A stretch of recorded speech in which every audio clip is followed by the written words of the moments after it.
Hello दोस्तों, मैं आपका दोस्त डॉक्टर कमल मित्तल। दोस्तों, आज हम बात करेंगे एक ऐसे रोग के बारे में जिसको है वो इतना परेशान है कि उसने, मैं ये मानूंगा कि भी इतने डॉक्टर बदल लिए होंगे कि वो खुद कहता होगा कि मैं या तो यार थक चुका हूँ अपनी लाइफ से।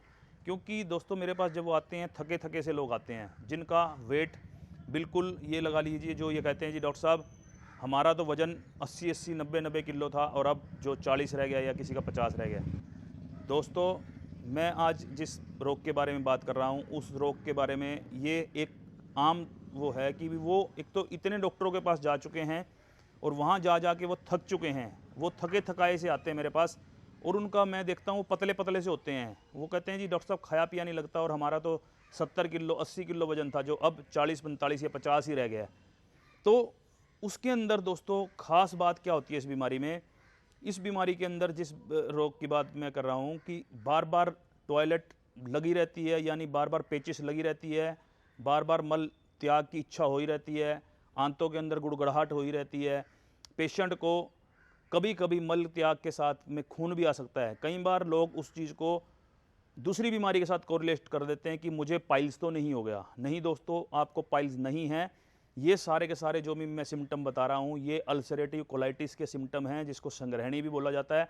अल्सरेटिव कोलाइटिस के अंदर क्या होता है दोस्तों, और जब भी मल त्याग करते हैं मल त्याग के साथ में सफ़ेद रंग का चिकना चिकना पदार्थ निकलता है साथ में। और दोस्तों इसके अंदर क्या होता है, पेशेंट की कंप्लेंट होती है कि डॉक्टर साहब जब भी मैं टॉयलेट करके आता हूँ या जब भी मैं सोच के बाद निवृत्त होने के बाद आता हूँ तो मुझे दोबारा लेटरिन की इच्छा मेरे मन में होती है कि मैं दोबारा जाऊँ।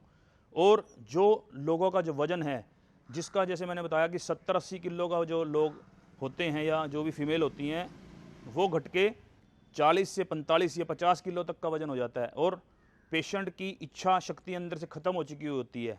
उसको ये लगता है कि नहीं जी भाई अब तो डॉक्टर साहब जीने का ही मन नहीं करता। तो इस तरह की दोस्तों अलग अलग अलग अलग अलग अलग कंप्लेंट्स पेशेंट लेके आता है। पेशेंट इस बीमारी में जो मैंने ज़्यादातर जो जज किया है वो क्या होता है, वो जिन लोगों को तनाव ज़्यादा रहता है दिमाग पे या टेंशन में जो ज़्यादा लोग होते हैं उन लोगों के साथ ये बीमारी सबसे ज़्यादा होती है। क्योंकि जो मैंने अपनी प्रैक्टिस में फील किया, सबसे पहले इरिटेबल बाउल सिंड्रोम की बीमारी बनती है। जब पेशेंट इधर उधर दवाइयाँ करता रहता है और डॉक्टर की अगर मान लो समझ में ना आए बीमारी, और वो अब कब कोई कुछ एक्सपेरिमेंट कर दे, कोई कुछ एक्सपेरिमेंट करके दवाई देता रहेगा, तो यही बीमारी बढ़ती बढ़ती एक दिन अल्सरेटिव कोलाइटिस का रूप ले लेती है। जिस वजह से पेशेंट के साथ ये दिक्कतें आ जाती हैं कि उसके आंत्र जो हैं, आंतें जो हैं उसमें जख्म हो जाते हैं और उन जख्मों के अंदर से खून का रिसाव होने लगता है पेशेंट को, और पेन होगा पेट में और उसके बाद थोड़ा सा खून आ जाएगा हल्का सा, और साथ में मल के साथ में मैंने जैसे बताया कि सफ़ेद रंग का चिकना चिकना पदार्थ निकलता रहता है जिसको आंव बोल देते हैं। तो दोस्तों उस बीमारी के अंदर हमने करना क्या है? सबसे पहले तो दोस्तों हम ये इसमें ये बताते हैं कि आपको घी, दूध और मीठा, ये 3 चीज़ें आपको नहीं लेनी। वो क्यों नहीं लेनी दोस्तों? क्योंकि हमारी आंतें इतनी कमज़ोर हो चुकी हैं कि वो भारी चीज़ें पचा ही नहीं पाएंगी। नॉनवेज जो लोग लेते हैं वो बिल्कुल परित्याग करना पड़ेगा, जब जाके पेशेंट ठीक हो पाएगा। और इसके साथ में दोस्तों इसके अंदर हम क्या करते हैं, कुटज देते हैं। कुटज का काम क्या होता है दोस्तों? कुटज एक किस्म की एक ऐसा एजेंट है जो कि मल के प्रवाहन को रोकता है। उस कुटज को आप दोस्तों कुटज घनवटी या कुटजा रिस्ट के फॉर्म में ले सकते हैं। दूसरा दोस्तों क्या करना है इसके अंदर, हमें पेशेंट को बेलपत्थर देना है। बेलपत्थर क्या काम करता है दोस्तों? जो बार बार लेटरिन की इच्छा महसूस होती है पेशेंट को, उसमें आराम करता है, स्तंभन का काम करता है। यानी बेलपत्र का जो फल है उसको आप सुखा के उसका चूरा कर लें और उसको आप अगर उसकी फक्की सुबह शाम ले लेते हैं तो बहुत अच्छे से आपके अंदर काम करेगा ये। इसके अंदर दोस्तों अनार का जो रस है वो बहुत ही इफ़ेक्टिव है। अनार को आप जूस निकाल के उसको आप अगर आधा आधा गिलास सवेरे शाम ले लेते हैं तो आपके अंदर बहुत ही अच्छा काम करता है ये। क्योंकि जो रोग है दोस्तों उसके हिसाब से ही हमें चलना पड़ेगा।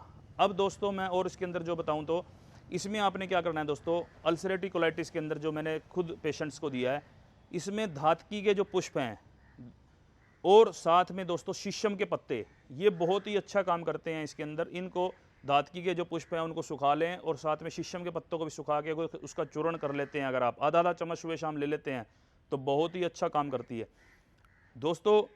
इस तरह से आपने अपना अगर इसको ले लेते हैं, ये जो मैंने आपको इंग्रेडिएंट्स बताए दोस्तों, इसके अंदर जैसे कि मैं बताता हूँ, जैसे हम बताते हैं कि केला ले लें आप, उस केले के अंदर आपने काला नमक लगा लेना है, और नमक को लगाने के बाद जैसे हम कट मार के डालते हैं केले के अंदर, उस तरह ही आपने क्या करना है दोस्तों, सफ्टिक भस्म होती है या फिटकड़ी को आप तवे पे भून लें, उसका फुल्ला बना लें, उस फुल्ले को चूरा करके आप उस भस्म को अगर आप उसी तरह ही केले में भर लेते हैं, और उस केले को अगर आप एक दिन छोड़ के अगर खा लेते हैं, तो आपकी जो ये अल्सरेटिव कोलाइटिस की दिक्कत है वो बहुत अच्छे से शांत हो जाती है दोस्तों।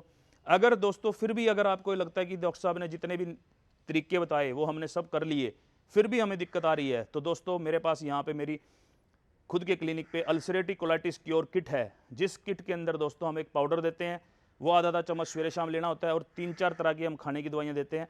वो दवाइयाँ अगर कोई ले लेता है तो मैं ये गारंटी से दावा करता हूँ दोस्तों कि 1 महीने की हमारी दवाई के साथ अगर कोई पेशेंट हमें ये कह दे कि नहीं जी डॉक्टर साहब हमें अभी भी दिक्कत है, तो हम उस चीज़ की दवा देते हैं। तो दोस्तों इस तरह से आप अपनी, हमारे यहाँ करनाल में जो सेंटर है मानव केयर आयुर्वेदा का, उस पर आप विजिट भी कर सकते हैं। दयाल सिंह कॉलोनी के अंदर है ये सेंटर, दयाल सिंह स्कूल के जस्ट सामने।